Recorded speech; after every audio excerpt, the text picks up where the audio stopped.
시집간 딸이 뭐하러 와. 시댁 수발이나 똑바로 들어. 이제 네 엄마 아니니까 당장 돌아가. 10년 만에 찾아간 친정에서 친엄마가 저한테 퍼부은 말입니다. 아버지가 쓰러져서 달려갔더니 문도 제대로 안 열어주고 떠밀어서 내쫓았어요. 근데요, 이게 단순히 매정한 엄마 이야기가 아니었습니다. 시어머니가 제 친엄마한테 5억이 넘는 돈을 건네면서 딸이 친정에 못 오게 막아달라고 산 거였어요. 그 사이 남편은 제 인감을 몰래 빼돌려서 아버지 건물 명의를 슬쩍 바꿔놓고 있었고요. 아, 근데 이 사람들이 하나 몰랐던 게 있어요. 아버지가 이 모든 걸 녹음해서 저한테 보내주셨거든요. 법정에서 그 녹음 틀어지는 순간 큰 소리 치던 시어머니 얼굴이 하얗게 질리고 무릎 꿇고 매달리던 남편한테 제가 던진 한마디. 시원하게 복수해준 며느리의 이야기, 지금 바로 시작합니다. 새벽 5시 알람이 울리기도 전에 눈이 떠졌습니다. 어둠 속에서 몸을 일으키니 옆자리 준혁은 이불을 턱까지 끌어올린 채 깊이 잠들어 있었죠. 저는 소리나지 않게 침실 문을 열고 부엌으로 향했습니다. 밥솥을 열고 국을 올리고 반찬통 4개를 꺼내 식탁에 늘어놓았습니다. 시아버지가 돌아가시고 나서부터 이 집의 아침은 온전히 제 몫이었죠. 시어머니 진옥래 어머님의 디스크 수술이 있고 나서는 병원 도시락까지 싸야 했으니 새벽 5시도 넉넉한 시간은 아니었습니다. 국이 끓는 사이 휴대폰이 울렸습니다. 화면에 뜬 이름은 배소라. 신우이였죠. 언니, 엄마 아침 뭐 해갈 거야? 배소라가 하품 섞인 목소리로 물었습니다. 미역국이랑 호박전 싸가려고요. 호박전? 기름기 많은 거 왜 싸가? 엄마 수술한 사람이야.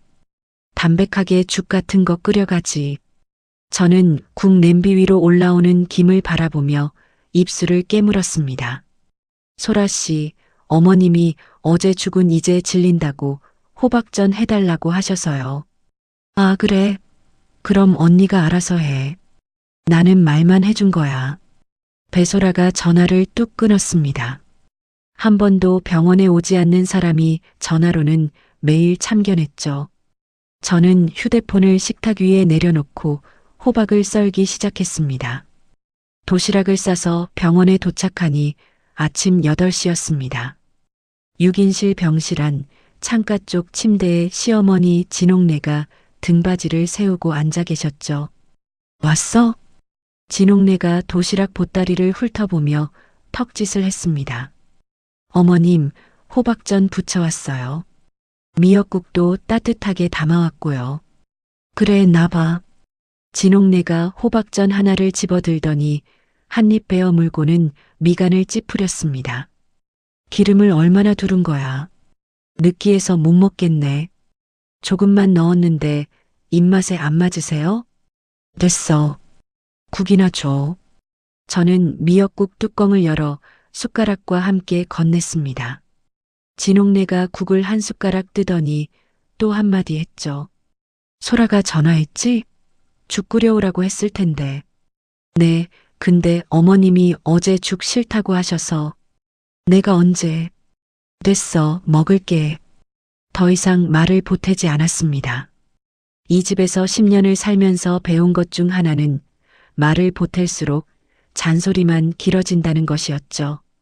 점심 무렵 같은 병실에 입원한 할머니의 보호자가 제 옆에 앉았습니다. 50대 중반쯤 되어 보이는 여자분이었는데 며칠째 복도에서 마주칠 때마다 가벼운 인사를 나누던 사이였죠. 며느리분이시죠? 매일 오시는 거 보면 정말 효부시네.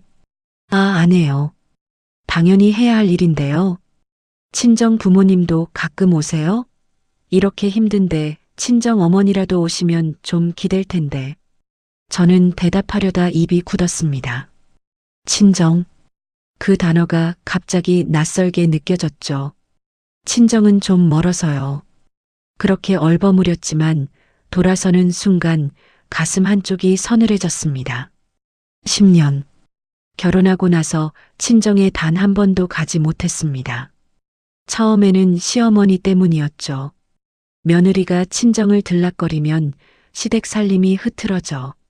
왔다 갔다 하지 말고 이 집에 뿌리를 내려. 진옥내가 결혼 첫 해부터 못을 박았습니다. 그래도 전화는 할 수 있었으니까 엄마한테 전화를 걸면 될 거라고 생각했죠. 그런데 친정 엄마 유복녀도 매번 같은 말만 했습니다. 시댁에 잘 보여야지. 괜히 왔다 갔다 하면 시어머니 기분만 상해. 오지 마. 딸이 보고 싶지 않은 엄마가 어디 있겠습니까? 그때는 엄마도 저를 위해서 그러는 거라고 믿었습니다. 병실복도 창밖으로 어둑한 하늘이 내려앉았습니다.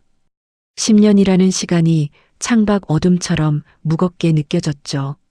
시어머니가 퇴원하고 집에서 요양을 시작한 지 일주일째 되던 날이었습니다. 저녁 설거지를 하다가 싱크대 위에 올려둔 휴대폰 화면이 밝아졌죠. 부재중 전화 3통. 아버지, 임광호. 심장이 덜컥 내려앉았습니다. 아버지는 평소에 전화를 거의 하지 않는 분이셨거든요. 3통이나 연달아 걸었다는 건 무슨 일이 생겼다는 뜻이었죠. 젖은 손을 앞치마에 문질러 닫고 급하게 전화를 걸었습니다. 신호가 3번 울리고 전화를 받은 사람은 아버지가 아니었습니다. 여보세요? 엄마, 유복녀의 목소리였죠. 엄마, 아빠가 전화하셨던데 무슨 일이야? 아프신 분한테 왜 전화를 하게 만들어? 바쁘니까 끊어. 엄마, 잠깐만. 아빠 어디 편찮으신 거야? 아빠 좀 바꿔줘. 뚜뚜뚜. 일방적으로 끊어버렸습니다. 저는 꺼진 화면을 들여다보며 싱크대에 기대섰죠. 가슴이 답답하고 숨이 제대로 쉬어지지 않았습니다. 그날 밤 이불 속에서 고모 임정란에게 전화를 걸었습니다. 고모, 나 채원이야. 아빠가 낮에 전화를 3번이나 하셨는데 엄마가 끊어버렸어. 아빠 무슨 일 있는 거야? 고모는 한참 말이 없었습니다. 수화기 너머로 한숨 소리만 들렸죠. 고모, 채원아 올 수 있으면 한번 와라. 아버지가 요즘 많이 안 좋으셔. 고모의 목소리가 떨렸습니다. 그 떨림이 전부를 말해주고 있었죠. 내가 갈게. 꼭 갈게. 전화를 끊고 천장을 올려다봤습니다. 10년 만에 처음으로 친정에 가겠다고 마음을 먹었습니다. 다음 날 아침 시어머니의 아침상을 차려드리고 나서 조심스럽게 입을 열었습니다. 어머님, 친정아버지가 많이 편찮으신 것 같아서요. 하루만 다녀와도 될까요? 진옥내가 숟가락을 탁 내려놓았습니다. 뭐, 내가 아직 이 꼴인데 네가 지금 집을 비우겠다고? 하루만이요. 아버지 얼굴만 보고 바로 돌아올게요. 안 돼. 시어머니가 누워있는데 며느리가 어딜 싸돌아다녀. 옆에서 밥을 먹던 준혁이 고개도 들지 않은 채 말했습니다. 엄마 말이 맞아. 지금은 좀 그렇지 않아? 저는 준혁의 옆모습을 바라봤습니다. 밥알을 씹는 턱만 움직이고 눈은 여전히 밥그릇을 향하고 있었죠. 10년 동안 이 사람은 한 번도 제 편이었던 적이 없었습니다. 저는 앞치마를 풀어 의자 등받이에 걸었습니다. 다녀오겠습니다. 진옥내가 눈을 부릅떴습니다. 임채원, 지금 내 말을 무시하는 거야? 아버지가 아프세요. 하루만 다녀올게요, 어머님. 현관에서 신발을 신는 제 등 뒤로 진옥내의 목소리가 쏟아졌습니다. 전현이 드디어 본색을 드러내 시어머니 말을 개무시하고 나가. 저는 현관문을 닫았습니다. 문 너머로 고함이 울렸지만 걸음을 멈추지 않았습니다. 2시간 반을 운전해서 친정집 앞에 도착했습니다. 현관 초인종을 눌렀죠. 발소리가 다가오고 문이 열렸습니다. 반만. 유복녀가 문틈 사이로 저를 위아래 훑어봤습니다. 반가운 기색은 없었습니다. 누가 오라고 했어? 엄마, 아빠 얼굴 좀 보게 해줘. 시집간 딸이 뭐하러 와? 시댁 수발이나 똑바로 들어. 유복녀가 양팔을 벌려 문을 막았습니다. 안방 쪽에서 아버지의 기침 소리가 들렸죠. 저는 안으로 들어가려고 했지만 엄마가 제 어깨를 밀었습니다. 가, 네 엄마 아니야. 당장 돌아가. 저는 현관 바닥에 주저앉았습니다. 다리에 힘이 풀렸죠. 엄마가 제 팔을 잡아 일으키더니 현관 밖으로 밀어냈습니다. 문이 닫히는 순간 안쪽에서 흐릿한 목소리가 들렸습니다. 채원아, 아버지였습니다. 손잡이를 잡아보았지만 문은 이미 잠겨 있었죠. 비가 내리기 시작했습니다. 주차장까지 걸어가는 동안 10년 동안 참아왔던 것들이 한꺼번에 쏟아졌습니다. 빗물인지 눈물인지 구분이 되지 않았습니다. 운전석에 앉아 핸들을 두 손으로 잡은 채 한참을 그렇게 울었습니다. 친정에서 쫓겨나듯 돌아온 지 3일째였습니다. 저는 시댁 거실 소파에 앉아 멍하니 TV 화면을 바라보고 있었죠. 화면에 뭐가 나오는지 하나도 들어오지 않았습니다. 시어머니 진옥내가 안방에서 나오더니 제 맞은편에 앉으며 저를 살폈습니다. 친정 다녀오더니 얼굴이 반쪽이 됐네. 뭐 그리 속상한 일이라도 있었어? 입꼬리가 살짝 올라가 있었습니다.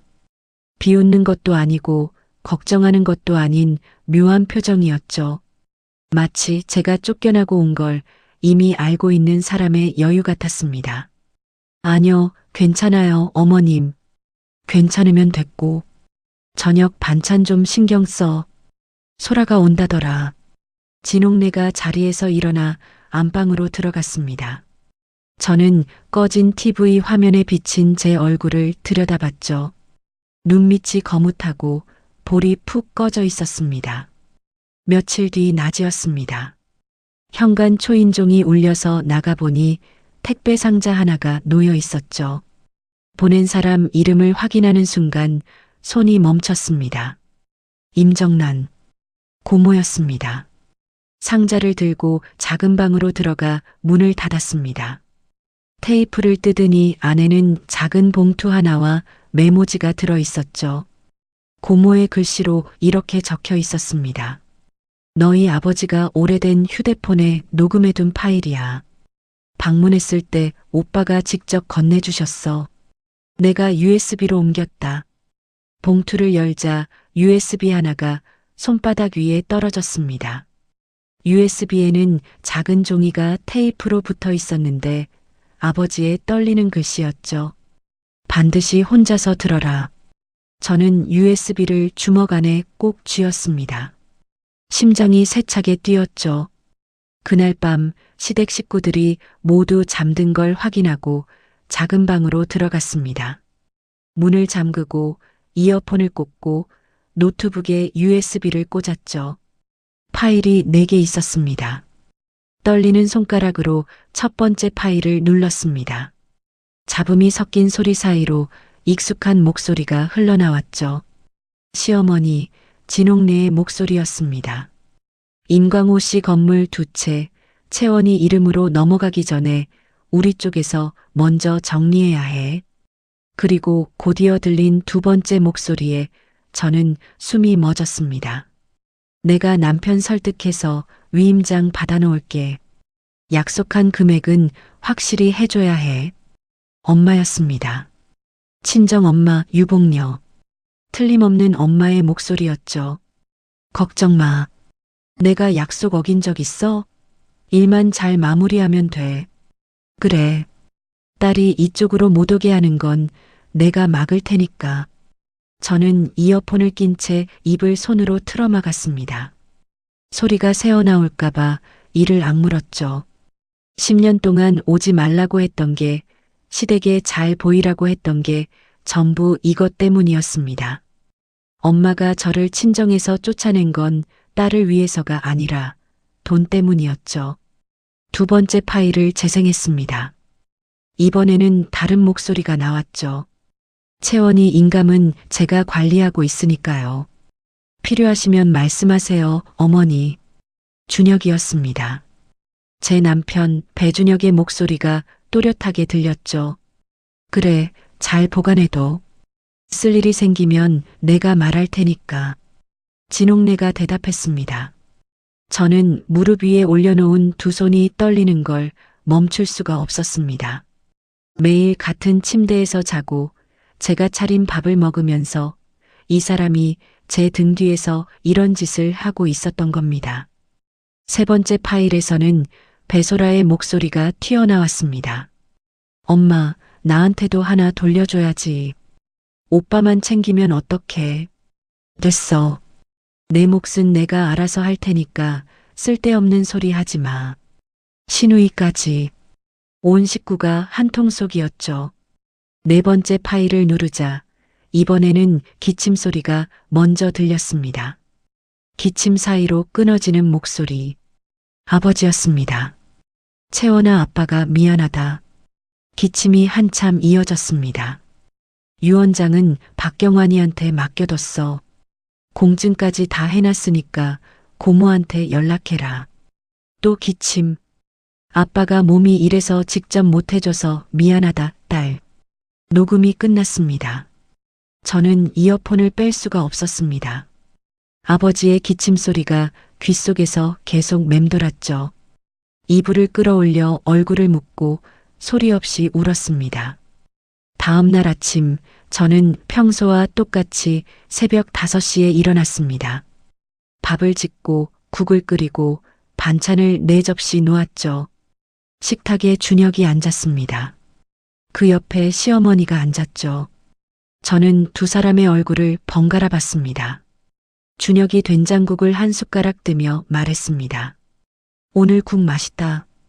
진옥래가 깍두기를 집으며 고개를 끄덕였죠. 그래, 오늘은 간이 맞네. 저는 웃었습니다. 10년 동안 지어온 것과 똑같은 웃음을 지었죠. 얼굴 근육이 굳는 것 같았지만 아무도 눈치채지 못했습니다. 오전에 시어머니가 동네 친구를 만나러 외출했습니다. 저는 바로 고모 임정란에게 전화를 걸었죠. 고모, 나 다 들었어. 다 들었구나. 박경환 변호사님, 아빠 친구분 맞지? 그래. 오빠가 3달 전부터 준비한 거야. 유원장 원본은 박경환 변호사 사무실에 있어. 고마워, 고모. 전화를 끊고 바로 박경환 변호사의 번호를 검색해 전화를 걸었습니다. 신호가 2번 울리고 낮은 목소리가 받았죠. 여보세요.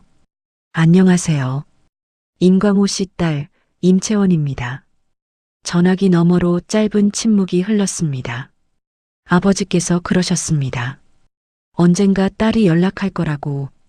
바로 오실 수 있습니까? 내일 가겠습니다. 전화를 끊고 저는 내일 외출할 핑계를 머릿속으로 짰습니다. 병원 진료 예약이 있다고 하면 되겠죠. 그날 밤이었습니다. 불을 끄고 나란히 누운 침실에서 준혁이 등을 돌린 채 말을 꺼냈습니다. 요즘 표정이 좀 다른 것 같은데. 무슨 일 있어? 저는 천장을 올려다봤습니다. 어둠 속에서 준혁의 등이 보였죠. 이 등 뒤에서 제 인감을 관리하고 있었다는 걸 이 사람은 제가 모를 거라고 생각하고 있었습니다. 아무것도 아니야. 좀 피곤한 것뿐이야. 준혁이 더 묻지 않았습니다. 곧 고른 숨소리가 들렸죠. 저는 이불 속에서 2 주먹을 꽉 쥐었습니다. 내일 박경환 변호사를 만나는 것이 첫 번째 수였습니다. 다음 날 오전 10시 저는 현관에서 신발을 신으며 시어머니에게 말했습니다. 어머님, 산부인과 정기검진이 있어서 다녀올게요. 진옥래가 안방에서 고개만 내밀며 저를 봤습니다. 검진? 갔다가 바로 와. 점심 전에는 들어와야 해. 네, 일찍 다녀올게요. 현관문을 닫고 엘리베이터를 탔습니다. 1층 버튼을 누르는 손가락이 떨렸죠. 박경환 변호사 사무실은 시청역 근처 오래된 빌딩 7층에 있었습니다. 문을 열고 들어서니 60대 초반의 남자가 자리에서 일어났죠. 인상은 온화했지만 책상 위에 서류를 펼쳐놓는 손놀림은 빠르고 정확했습니다. 임채원 씨 앉으세요. 박경환 변호사가 의자를 권하며 서류 봉투 하나를 꺼냈습니다. 아버지께서 2년 전에 찾아오셨습니다. 파킨슨 초기 판정을 받으신 직후였죠. 몸이 더 나빠지기 전에 정리해두고 싶다고 하셨어요. 봉투에서 꺼낸 서류를 제 앞에 놓았습니다. 유언장이었죠. 아버지의 서명과 함께 공증 도장이 찍혀 있었습니다. 영등포 건물 한 채, 안양 건물 한 채, 그리고 예금 전부를 딸 임채원에게 남긴다. 그렇게 적혀 있습니다. 저는 아버지의 서명을 손가락으로 짚었습니다. 글씨가 약간 떨려 있었죠. 2년 전이면 아직 손이 크게 떨리기 전이었을 텐데도 이미 흔들림이 보였습니다. 그런데 문제가 있습니다. 박경환 변호사가 다른 서류를 하나 더 꺼내 펼쳤습니다. 이건 영등포 건물의 등기부등본입니다. 6개월 전에 소유자가 바뀌었어요. 바뀌었다고요? 누구 이름으로요? 배준혁. 임채원 씨의 남편 이름입니다. 머릿속이 하얘졌습니다. 임채원 씨의 인감증명서와 위임장을 써서 소유권을 넘겼더군요. 안양 건물도 지금 매매가 진행 중인 상태고요. 저는 인감증명서를 발급한 적도 없고 위임장에 서명한 적도 없어요. 그렇다면 서류를 누군가 위조한 겁니다. 박경환 변호사가 펜을 들어 종이 위에 몇 글자를 적었습니다. 서류를 꾸며서 남의 재산을 빼돌리면 죄가 한두 개가 아닙니다. 서류 위조의 사기에 횡령까지.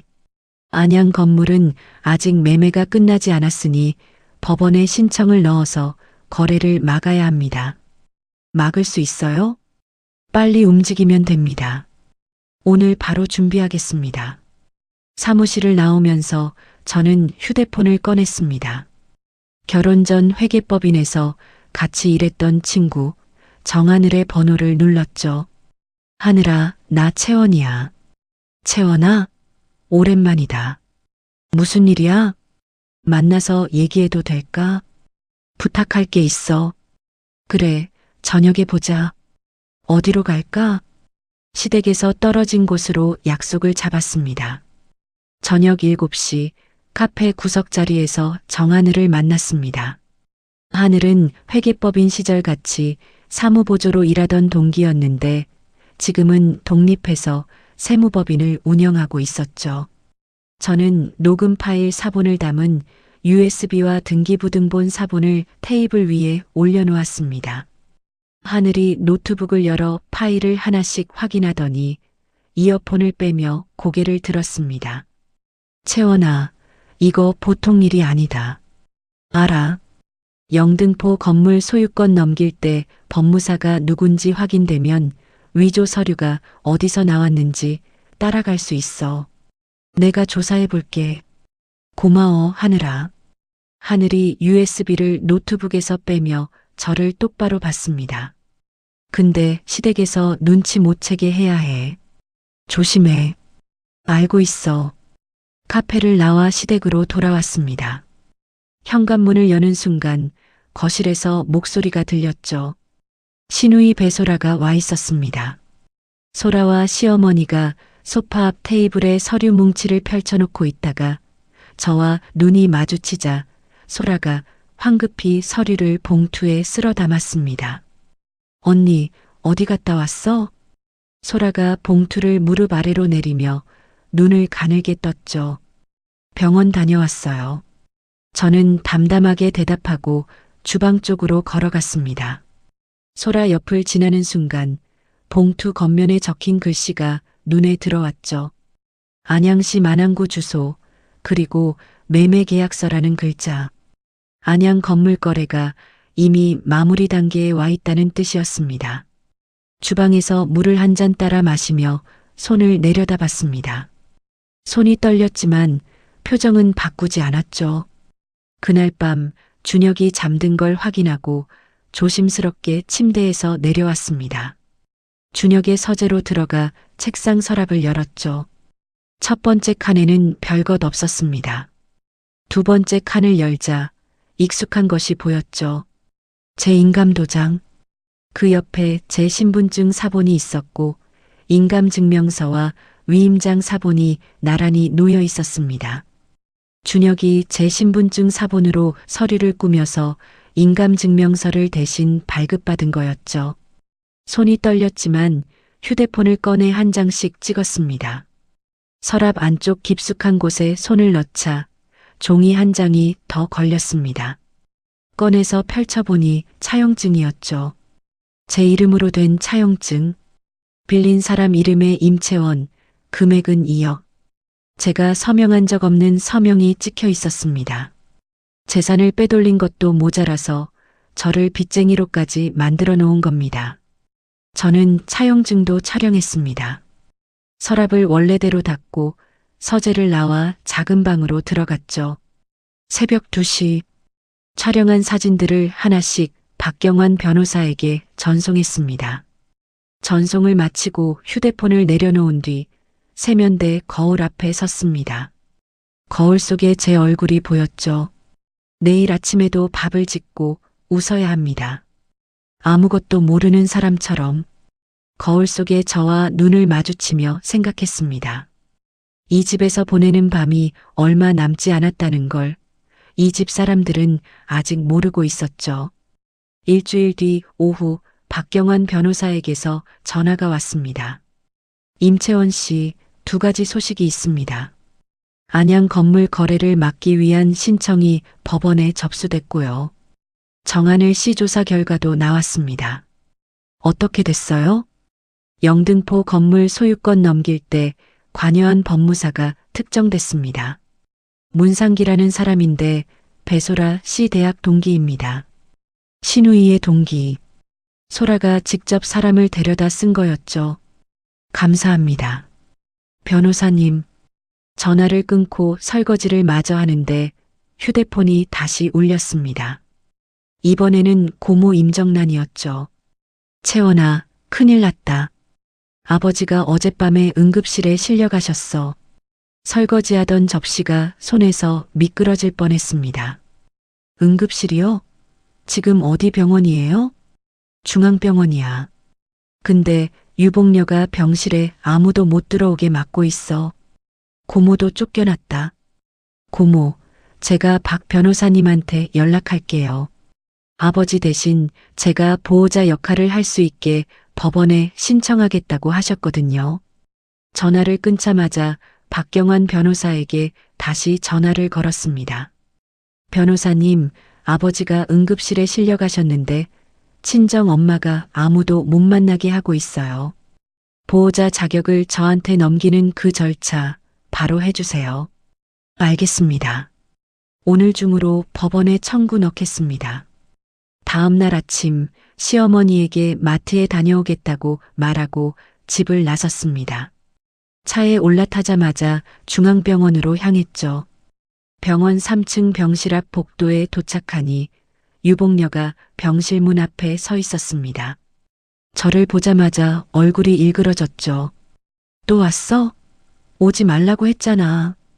유복녀가 복도 한가운데서 목소리를 높였습니다. 엄마 아빠가 응급실까지 실려갔는데 얼굴도 못 보게 하면 어떡해. 변호사라는 사람한테서 전화가 왔던데 그거 네가 시킨 거지? 네가 지금 엄마한테 이래? 유복녀가 제 앞으로 한 발짝 다가서며 손가락으로 제 얼굴을 가리켰습니다. 복도를 지나던 사람들이 고개를 돌렸죠. 엄마, 여기 병원이야. 제발 좀 조용히 해. 조용히 하라고? 네가 감히 엄마한테. 간호사 한 명이 달려왔습니다. 보호자분들, 환자분 계신 곳이에요. 복도에서 소란 피우시면 안 됩니다.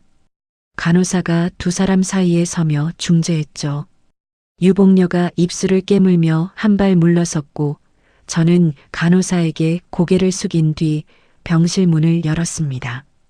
병실 안 창가 쪽 침대에 아버지가 누워 계셨습니다. 저는 발을 떼지 못했죠. 한 달 전 친정에서 문 너머로 들었던 기침 소리의 주인. 그때는 목소리만 들었지 얼굴을 보지 못했습니다. 아버지는 뼈만 남아 있었습니다. 이불 위로 드러난 팔이 가늘어서 제 손목보다 얇아 보였죠. 목 뒤로 관리받지 못한 상처가 보였고 병실 안에는 소독약 냄새가 짙게 깔려 있었습니다. 아버지가 고개를 천천히 돌렸습니다.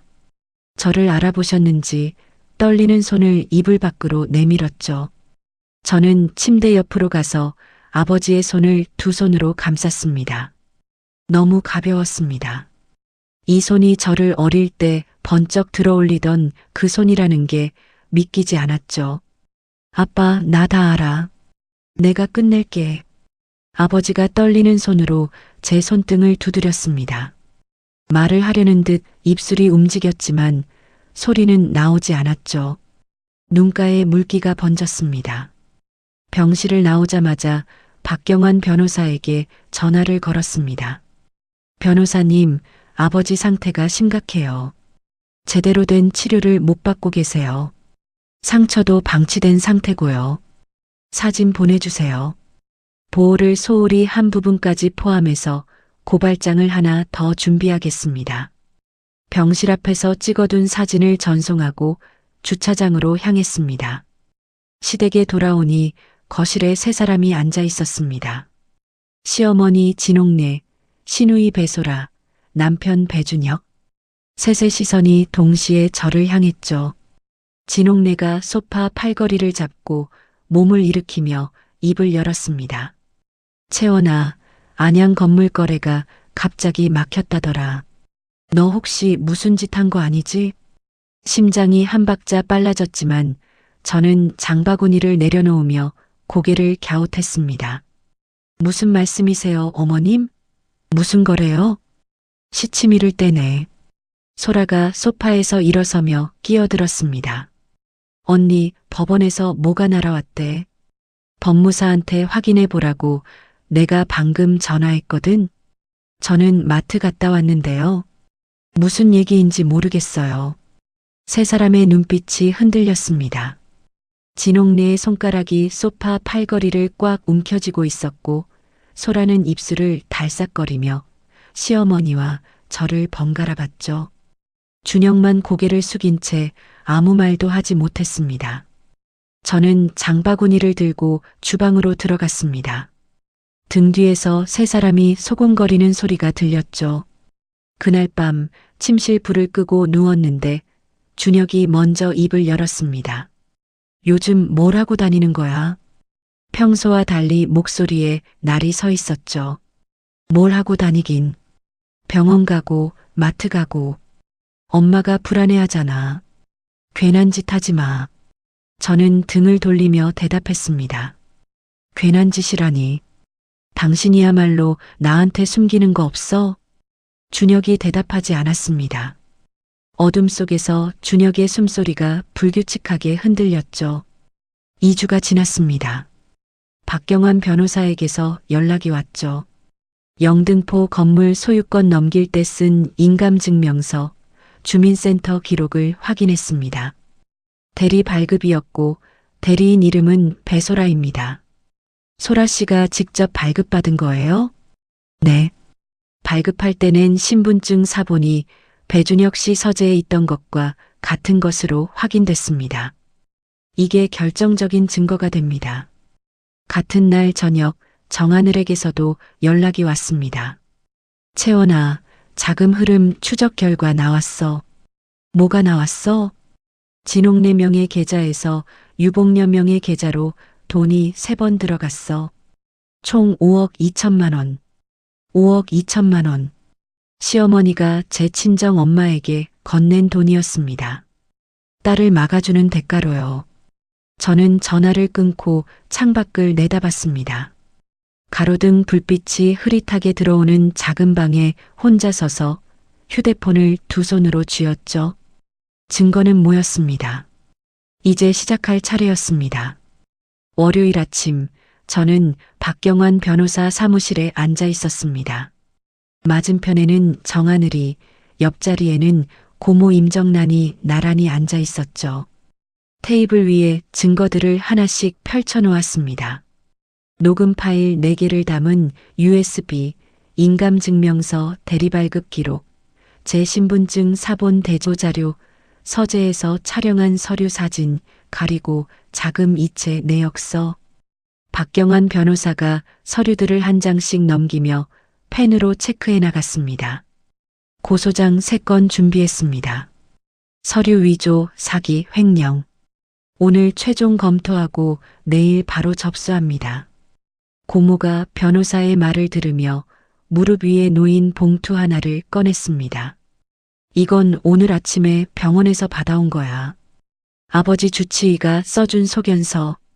박경환 변호사가 봉투를 받아 소견서를 읽었습니다. 배우자에 의해 외부 접촉이 차단된 정황이 있고 적절한 치료를 받지 못한 흔적이 있다. 보호자 지정이 시급하다. 이 소견서면 법원에서 충분히 받아줍니다.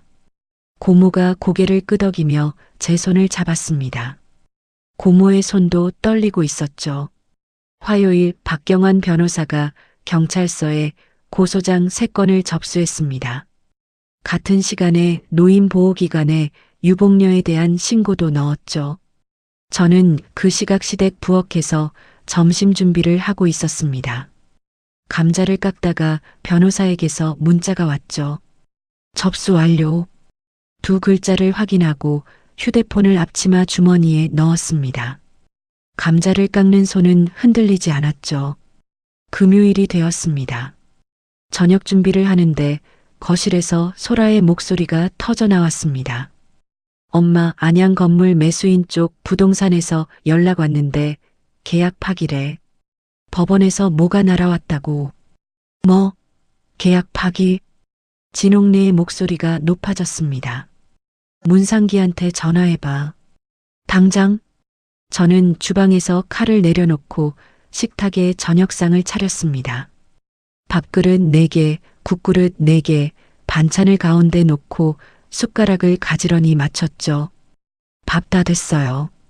거실에서 웅성거리던 3사람이 식탁으로 왔습니다. 진옥래가 자리에 앉으며 숟가락을 집어들었다가 탁 내려놓았죠. 한 가족인데 집안일을 왜 남의 손에 맡기는 거야? 진옥래가 저를 똑바로 쳐다보며 말했습니다. 목소리는 평소의 호통이 아니라 낮고 느린 톤이었죠. 회유하는 말투였습니다. 이 사람이 이런 목소리를 쓰는 건 처음 들었습니다. 준혁이 불안한 눈빛으로 시어머니와 저를 번갈아 보면서 밥만 떴습니다. 소라는 젓가락으로 반찬을 뒤적이며 입을 다물고 있었죠. 저는 숟가락을 내려놓았습니다. 어머님, 하나만 여쭐게요. 진옥래의 눈이 좁아졌습니다. 제 인감으로 영등포 건물 명의를 바꾸셨잖아요. 그거 제가 언제 동의했죠? 식탁 위에 정적이 내렸습니다. 진옥래의 얼굴에서 핏기가 빠졌죠. 소라가 젓가락을 놓으며 서둘러 입을 열었습니다. 언니, 갑자기 무슨 소리야? 뭔 소리를 하는 건지 모르겠는데. 소라의 눈동자가 흔들리고 있었습니다. 녹음 파일이 있어요. 3사람의 동작이 동시에 멈췄습니다. 어머님이랑 우리 엄마가 통화한 내용, 소라 씨가 자기 목 달라고 한 내용, 전부 녹음돼 있어요. 돈이 오간 내역도 있고 인감증명서를 소라 씨가 대리 발급받은 기록도 확인했어요. 제 목소리는 떨리지 않았습니다. 10년 동안 삼킨 말들이 한 글자씩 또렷하게 나왔죠. 경찰의 접수도 끝났어요. 저는 식탁에서 일어섰습니다. 등 뒤에서 그릇이 깨지는 소리가 났습니다. 진옥래가 밥그릇을 집어던진 거였죠. 인연이 감히 시어머니한테 이런 짓을. 진옥래의 고함이 식탁을 뒤흔들었지만 저는 돌아보지 않고 침실로 향했습니다. 침실 문을 여는데 뒤에서 발소리가 따라왔습니다. 준혁이었죠. 채원아, 제발. 취소해줘. 엄마가 좀 심하긴 했지만 가족끼리 이럴 필요 있어? 준혁이 제 앞에 서더니 두 무릎을 바닥에 꿇었습니다. 이 사람이 무릎을 꿇는 모습은 처음 봤습니다. 당신 목소리도 녹음 파일에 있어. 준혁의 얼굴이 굳었습니다. 입술이 벌어졌다가 아무 소리도 내지 못한 채 다시 닫혔죠.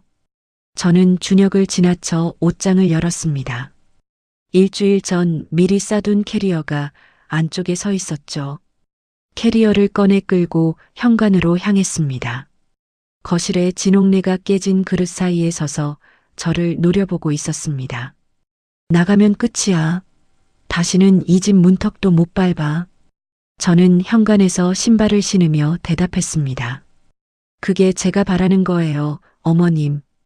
현관문을 열고 나왔습니다. 문이 닫히는 소리가 등 뒤에서 울렸죠. 10년 만이었습니다. 이 문을 등지고 걸어 나오는 게 고모 임정란의 집에 도착하니 밤 10시가 넘어 있었습니다. 고모가 현관에서 저를 맞으며 캐리어를 받아주었죠. 밥은 먹었어? 아니요. 앉아. 미역국 끓여놨다. 고모가 부엌에서 뚝배기를 들고 나왔습니다. 김이 모락모락 올라오는 미역국을 식탁 위에 내려놓았죠. 한 숟가락 떠서 입에 넣는데 따뜻한 국물이 목을 타고 내려갔습니다. 휴대폰 화면을 보니 부재중 전화가 쌓여 있었죠. 준혁 17통, 시어머니 8통, 소라 5통. 저는 휴대폰을 뒤집어 식탁 위에 내려놓고 미역국을 떠먹었습니다. 한 숟가락, 또 한 숟가락. 고모가 맞은편에 앉아 말없이 저를 지켜봤습니다. 저도 말하지 않았죠. 미역국 한 그릇을 다 비우고 나서야 입을 열었습니다. 고모, 이제 시작이야. 시댁을 나온 지 열흘이 지났습니다.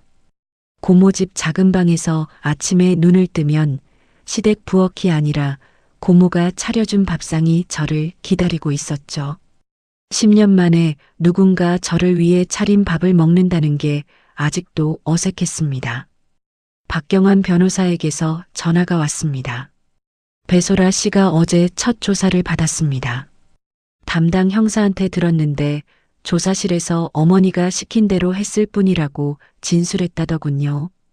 어머니한테 다 떠넘긴 거네요. 네. 시어머니 진홍래 씨 쪽으로 불똥이 튀기 시작한 겁니다. 같은 주에 법무사 문상기도 경찰서에 불려갔습니다. 문상기는 배소라가 가져온 인감증명서가 위조된 건지 몰랐다고 주장했죠. 하지만 소라와 주고받은 카카오톡 메시지가 압수되면서 상황이 달라졌습니다. 박경환 변호사가 압수된 메시지 내용을 전해줬죠. 소라 씨가 문상기한테 보낸 메시지 중에 인감은 내가 떼올 테니까 등기만 넘겨줘라는 내용이 있었습니다. 모른 척하기 어려운 증거죠. 한편 노인보호기관에서도 조사가 시작됐습니다. 현장 조사관이 아버지가 입원한 병원을 직접 방문해서 상태를 확인했죠. 유복녀가 수개월 동안 외부 면회를 차단하고 제대로 된 치료를 받지 못하게 한 정황이 드러났습니다. 조사관은 학대 판정 보고서를 작성했죠. 학대 판정 통보를 받은 날 유복녀에게서 전화가 왔습니다. 채원아, 엄마가 잘못했어. 제발 신고 좀 취소해줘. 응? 유복녀의 목소리가 젖어 있었습니다. 엄마, 나한테 돈 받고 팔아넘긴 사람이 엄마라는 말을 할 자격이 있어? 전화기 너머로 흐느끼는 소리가 들렸죠. 채원아, 엄마가. 저는 전화를 끊었습니다. 손가락 끝이 차가웠지만 다시 거는 일은 없었죠. 며칠 뒤 가정법원에서 연락이 왔습니다. 제가 아버지 임광호의 후견인으로 지정됐다는 결정이었죠. 저는 바로 아버지를 재활 전문 병원으로 옮겼습니다. 시설이 잘 갖춰져 있고 담당 의사가 상주하는 곳이었죠. 고모 임정란이 매일 병원에 나와 아버지 곁을 지키기로 했습니다. 전원 후 처음으로 아버지 병실을 찾았습니다. 이전 병원과는 달리 깨끗한 1인실이었고 창밖으로 나무들이 보였죠. 아버지가 침대에 등을 기대고 앉아 계셨습니다. 저는 침대 옆 의자를 당겨 앉으며 아버지의 손을 잡았습니다. 아빠, 병원 옮겼어. 여기가 훨씬 좋지? 아버지가 고개를 천천히 끄덕였습니다. 말을 하기 어려우셨지만 눈빛은 또렷했죠.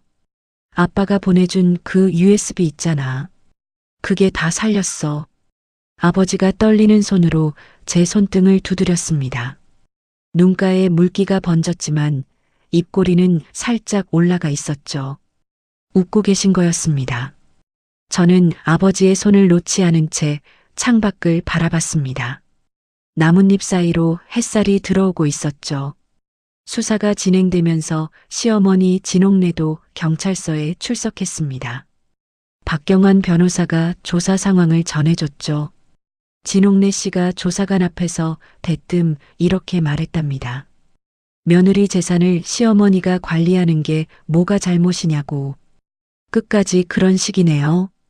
녹음 파일이랑 이체 내역을 보여주니까 그때서야 얼굴이 굳었다더군요. 그래도 잘못했다는 말은 안 했답니다. 준혁도 별도로 소환됐습니다. 처음에는 아내가 동의한 줄 알았다고 발뺌했죠. 그런데 녹음 파일에서 본인 목소리가 나오니까 더 이상 버티지 못했답니다. 어머니가 시켜서 그랬다고 진술을 바꿨어요. 결국 하나같이 같은 말이었습니다. 어머니가 시켰다. 어머니 때문이었다. 진옥래 하나를 향해 손가락이 모이고 있었죠. 그런데 예상치 못한 증거가 하나 더 나왔습니다. 소라의 카카오톡 메시지 압수 내역 중에서 소라가 유복녀에게 보낸 메시지가 발견된 겁니다. 박경환 변호사가 내용을 읽어줬습니다. 채원이 통장 비밀번호도 알아내야 해. 오빠가 알 거야. 소라 씨가 유복녀 씨한테 직접 보낸 메시지입니다. 신우이와 친정 엄마가 따로 연락을 주고받으며 제 통장까지 노리고 있었던 거였죠. 두 사람의 공모 관계가 더 선명하게 드러났습니다. 고소장을 접수하고 약 4달이 지나 수사가 마무리됐습니다. 검찰에서 기소 통보가 왔죠. 진옥래, 배소라, 배준혁은 서류 위조와 사기, 횡령 혐의로 재판에 넘겨졌습니다. 유복녀는 사기를 도운 혐의와 노인학대 혐의로 따로 기소됐죠. 기소 통보를 받은 날 저는 재활병원 로비 벤치에 앉아 있었습니다. 휴대폰을 무릎 위에 올려놓고 긴 숨을 내쉬었죠. 로비 유리창 너머로 저녁 노을이 번지고 있었습니다.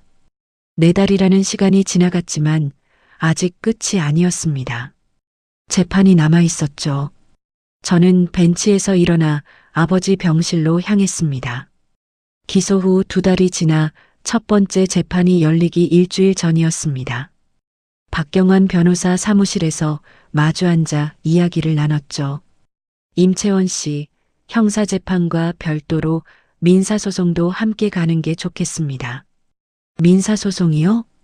영등포 건물 명의를 원래대로 되돌리는 소송, 그리고 시댁 쪽을 상대로 손해배상을 청구하는 겁니다. 형사랑 민사를 동시에 밀어붙이면 상대가 버틸 수 없어요. 그렇게 해주세요. 저는 서류에 서명했습니다. 펜을 놓으면서 손끝이 무거웠지만 망설이지는 않았죠. 재판 첫날이 왔습니다. 법원 복도를 걸어 법정 문을 여는 순간 심장이 세게 뛰었죠. 피고인석에 3사람이 나란히 앉아 있었습니다. 시어머니 진옥래, 시누이 배소라, 남편 배준혁. 방청석 한쪽 끝에는 유복녀가 초라한 얼굴로 고개를 숙이고 앉아 있었죠. 진옥래만이 턱을 치켜들고 저를 노려봤습니다. 준혁은 고개를 떨군 채 한 번도 올리지 않았고 소라는 무릎 위에 올린 2 손을 꽉 쥐고 있었죠. 검사가 자리에서 일어나 말을 시작했습니다. 사건 경위를 간략히 설명한 뒤 법정 스피커로 녹음 파일을 재생하겠다고 했죠. 스피커에서 소리가 흘러나왔습니다. 임광호 씨 건물 2채, 채원이 이름으로 넘어가기 전에 우리 쪽에서 먼저 정리해야 해. 진옥래의 목소리였습니다. 법정 안이 조용해졌죠. 내가 남편 설득해서 위임장 받아놓을게. 약속한 금액은 확실히 해줘야 해. 유복녀의 목소리가 이어졌습니다. 방청석에서 웅성거리는 소리가 퍼졌죠. 채원이 인감은 제가 관리하고 있으니까요. 필요하시면 말씀하세요, 어머니. 준혁의 목소리가 나오자 준혁이 피고인석에서 고개를 더 깊이 숙였습니다. 이마가 거의 무릎에 닿을 것 같았죠. 진옥래의 얼굴에서 처음으로 당황한 기색이 스쳤습니다. 턱을 치켜들고 있던 고개가 한치 내려갔죠. 소라의 변호사가 일어섰습니다. 의뢰인은 어머니의 지시에 따랐을 뿐 스스로 주도한 것이 아닙니다. 선처를 부탁드립니다. 검사가 바로 받아쳤죠. 배소라 씨가 직접 주민센터에 가서 인감증명서를 대리 발급받은 장면이 주민센터 영상에 찍혀 있습니다. 또한 법무사 문상기에게 보낸 메시지에 인감은 내가 떼올 테니까 등기만 넘겨줘라고 직접 지시한 내용도 확인됐습니다. 소라의 변호사가 입을 다물었습니다. 소라가 고개를 돌려 진옥래를 봤지만 진옥래는 정면만 바라보고 있었죠. 재판이 끝나고 법원 복도로 나왔습니다. 뒤에서 누군가 제 팔을 잡았죠. 유복녀였습니다. 채원아, 엄마한테 이렇게까지 하면 되겠어? 그래도 낳아준 엄마잖아. 유복녀의 손이 제 팔목을 움켜쥐고 있었습니다. 손톱이 살을 파고들었죠. 그 낳아준 엄마가 딸을 돈에 팔아넘겼잖아. 저는 팔을 빼며 돌아섰습니다. 등 뒤에서 유복녀가 법원 바닥에 주저앉는 소리가 들렸죠. 울음소리가 복도를 따라 길게 울렸지만 저는 걸음을 멈추지 않았습니다. 2달 뒤 후속 재판이 열렸습니다. 이날 준혁이 돌연 자리에서 일어나며 말했죠. 다 인정하겠습니다. 아내 몰래 인감을 사용한 것이 맞습니다. 준혁의 변호사가 가명을 노린 전략이었지만 그 자백이 오히려 진옥래와 소라의 죄를 더 단단하게 묶어버렸습니다. 준혁의 자백을 듣자마자 진옥래의 태도가 확 바뀌었죠. 내가 했어. 내가 다 했어. 아들 며느리 재산을 시어머니가 관리하는 게 뭐가 잘못이야. 법이 이상한 거지. 진옥래가 피고인석에서 벌떡 일어나 고함을 질렀습니다. 재판장이 경고했죠. 피고인, 한 번 더 소란을 피우면 퇴정시키겠습니다. 진옥래가 이를 악물며 자리에 앉았지만 온몸이 부들부들 떨리고 있었습니다. 방청석에 앉아있던 고모 임정란이 입을 손으로 막은 채 고개를 저었죠. 민사소송 결과도 나오기 시작했습니다. 법원이 영등포 건물의 명예 이전을 취소하고 원래대로 아버지 임광우 앞으로 되돌리라는 결정을 내렸죠. 안양 건물도 거래가 막힌 상태 그대로 보전되었습니다. 재판이 거듭되면서 시댁의 형편이 눈에 띄게 무너졌습니다. 진옥래가 변호사 비용을 감당하지 못하고 자기가 살던 아파트를 급하게 내놓았죠. 소라는 그동안 자랑하던 명품 가방과 옷들을 중고로 팔기 시작했고 준혁은 직장에서 정직 통보를 받았습니다. 형사재판 마지막 날이 왔습니다. 재판장이 판결문을 읽었죠. 피해 금액이 크고 가족관계를 이용한 계획적 범행이며 피고인 진옥래는 반성의 기미가 보이지 않습니다. 진옥래, 징역 3년. 배소라, 징역 2년. 배준혁, 징역 1년 6개월에 집행유예 3년.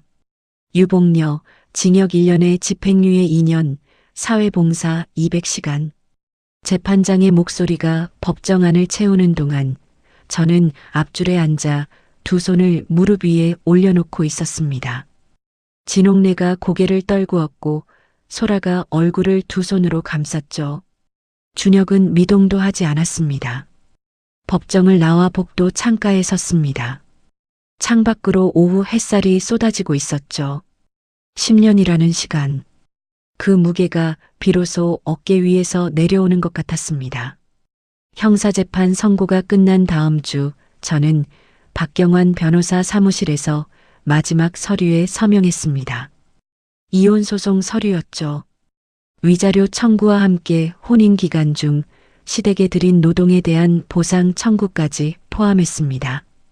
박경환 변호사가 서류를 정리하며 말했습니다. 준혁 씨 쪽에서 다툴 여지가 없어요. 형사재판에서 유죄 판결이 나왔으니까요. 변호사의 말대로였습니다. 준혁 쪽은 제 청구를 전부 받아들였죠. 법원이 위자료와 재산 나눔을 확정하면서 10년의 결혼 생활에 마침표가 찍혔습니다. 이혼이 확정된 날 저녁 고모 집 식탁에 세 사람이 둘러앉았습니다. 고모 임정란, 친구 정하늘, 그리고 저. 고모가 된장찌개를 가운데 놓고 나물 세 접시를 양옆에 늘었죠. 거창한 상은 아니었지만 따뜻했습니다. 하늘이 된장찌개를 한 숟가락 뜨며 말했습니다. 채원아, 이제 좀 살겠다. 그동안 내 얼굴이 하루가 다르게 까칠해져서 내가 얼마나 걱정했는지 몰라. 고마워, 하늘아. 네가 없었으면 자금 추적 못했어. 고모가 제 밥그릇에 나물을 올려주며 조용히 입을 열었습니다. 유복녀도 결국은 불쌍한 사람이긴 해. 젓가락이 멈췄습니다. 식탁 위로 짧은 침묵이 흘렀죠. 불쌍한 건 맞아. 근데 용서는 아직 모르겠어, 고모. 고모가 고개를 끄덕이며 더 묻지 않았습니다. 하늘이 분위기를 바꾸려는 듯 국물을 호호 불며 말했죠. 이 된장찌개 진짜 맛있다. 고모님, 비법이 뭐예요? 비법은 무슨? 된장 넉넉히 풀고 두부 크게 썰면 돼. 고모가 웃었습니다. 저도 웃었죠. 오랜만에 힘을 주지 않아도 되는 웃음이었습니다. 며칠 뒤 재활병원으로 아버지를 찾아갔습니다. 병실 문을 열자 아버지가 휠체어에 앉아 창밖을 바라보고 계셨죠. 전원했을 때만 해도 침대에서 일어나지 못하셨는데 이제는 휠체어에 앉아 계셨습니다. 아빠. 아버지가 고개를 돌렸습니다. 저를 보자 떨리는 손으로 무릎 위에 올려둔 봉투 하나를 내밀었죠. 이게 뭐야? 봉투를 열자 편지지가 들어 있었습니다. 고모가 대신 준비해준 편지지 위에 아버지가 한 글자 한 글자 직접 쓴 글씨였죠. 글자마다 떨림이 묻어 있었지만 또박또박 읽을 수 있었습니다. 채원아, 말이 없어서 미안하다. 첫 줄부터 코끝이 시큰해졌습니다. 딸을 지켜주지 못한 세월이 아프다. 아빠가 좀 더 빨리 움직였어야 했는데. 그래도 네가 내 딸이라서 아빠는 끝까지 버텼다. 글씨가 흐려졌습니다. 눈물이 편지지 위에 떨어졌죠. 이제 내 인생을 살아라. 아빠의 딸 임채원. 저는 편지지를 가슴에 안고 창가에 서서 한참을 울었습니다. 아버지가 휠체어에서 떨리는 손을 뻗어 제 팔을 잡았죠. 아무 말도 하지 않았지만 그 손의 온기가 전부를 말해주고 있었습니다. 아버지의 편지를 읽은 다음 날 고모 집 작은 방 옷장 맨 위 칸에서 상자 하나를 내렸습니다. 결혼 전에 보던 회계사 시험 교재였죠. 결혼하면서 고모 집에 맡겨뒀던 건데 고모가 10년 동안 버리지 않고 보관해주고 있었습니다. 교재를 꺼내 먼지를 닦았습니다. 책상 위에 교재와 노트를 가지런히 놓고 첫 페이지를 펼쳤죠. 10년 전에 밑줄 친 글씨가 보였습니다. 그때의 제가 남긴 흔적이었죠. 작은 방 책상 앞에 앉아 연필을 쥐었습니다. 나를 위해 공부하는 시간이 10년 만에 처음이었습니다. 어느 일요일 오후 현관 초인종이 울렸습니다. 고모가 외출한 시간이라 제가 인터폰을 확인했죠. 화면에 유복녀가 서 있었습니다. 한 달 사이에 10년은 늙어 보였습니다. 머리카락이 허옇게 새어 있었고 볼이 움푹 꺼져 있었죠. 오래 망설였습니다. 손가락이 잠금 버튼 위에서 멈춰 있었죠. 한참을 서서 결국 현관문을 열었습니다. 다만 안으로 들이지는 않았죠. 문 앞에서 마주 섰습니다. 유복녀가 힘없는 목소리로 말했습니다. 아버지 면회도 못 가게 됐어. 엄마가 뭘 어떻게 해야 하니? 저는 문틀에 손을 짚은 채 유복녀의 얼굴을 들여다봤습니다. 10년 전 시집간 딸은 오지 말라고 했던 그 얼굴. 며칠 전 법원 바닥에 주저앉아 울던 그 얼굴. 엄마가 그동안 받은 돈 아빠한테 돌려줘. 그리고 아빠한테 진심으로 사죄해. 그때 다시 얘기하자. 유복녀의 입술이 떨렸습니다. 무슨 말을 하려는 듯 입을 열었다가 고개를 떨구었죠. 저는 문을 닫았습니다. 가을이 지나고 겨울이 왔습니다. 저는 매일 아침 책상 앞에 앉아 공부했죠. 주말이면 재활병원으로 아버지를 찾아갔습니다. 아버지의 건물 2채는 제가 후견인으로서 관리했습니다. 임대료로 아버지 치료비를 내고 제 생활비를 충당했죠. 누군가의 아내도 누군가의 며느리도 아닌 제 이름으로 사는 하루하루가 낯설었습니다. 하지만 그 낯설 속에 단단한 것이 자라고 있었죠. 겨울이 가고 봄이 왔습니다. 재활병원 정원에 벚꽃이 피었죠. 아버지의 휠체어를 밀고 정원으로 나왔습니다. 벤치 옆에 휠체어를 세우고 나란히 앉았죠. 바람이 불 때마다 꽃잎이 아버지의 무릎 위로 떨어졌습니다. 아빠, 이것 좀 봐. 저는 가방에서 봉투 하나를 꺼내 아버지 앞에 펼쳤습니다. 합격 통지서였죠. 아버지가 통지서 위에 적힌 임채원이라는 이름을 떨리는 손가락으로 짚었습니다. 그리고 그 손을 들어 제 머리를 쓰다듬었죠. 손끝이 떨리고 있었지만 머리 위에 닿는 그 무게가 세상에서 가장 따뜻했습니다. 꽃잎이 바람에 흩날렸습니다. 아버지 옆에 앉아 같은 하늘을 올려다보며 저는 알았습니다. 10년의 겨울이 끝났다는 것을. 여러분, 오늘 채원 씨의 이야기를 듣고 어떤 생각이 드셨나요? 10년 동안 새벽 5시에 일어나 밥을 짓고 시어머니 병수발을 들고 그러면서도 친정 한번 가지 못했던 채원 씨. 가장 믿었던 남편은 등 뒤에서 인감을 빼돌리고 있었고 친엄마마저 돈을 받고 딸을 팔아넘겼죠. 보통 사람이라면 무너졌을 겁니다. 근데 채원 씨는 무너지지 않았어요. 아버지가 떨리는 손으로 남겨준 녹음 파일 하나를 붙잡고 아무도 모르게 증거를 모으고 매일 아침 웃으면서 밥상을 차렸습니다. 그 웃음이 얼마나 무거웠을지 생각만 해도 가슴이 먹먹해지지 않으셨나요? 결국 시어머니는 징역 3년, 시누이는 징역 2년, 남편은 무릎 꿇고도 돌이킬 수 없었죠. 그리고 채원 씨는 벚꽃 피는 봄날 아버지 옆에서 합격 통지서를 펼쳐 보였습니다. 참는 게 약한 게 아니라 때를 기다린 거였어요. 혹시 지금 누군가의 착한 마음을 이용당하고 계신 분이 있다면 채원 씨의 이야기가 작은 용기가 되었으면 좋겠습니다. 오늘 영상이 마음에 남으셨다면 채원 씨에게 여러분의 이야기도 댓글로 들려주세요. 다음 이야기에서 또 찾아뵙겠습니다. 오늘도 행복한 하루 되세요.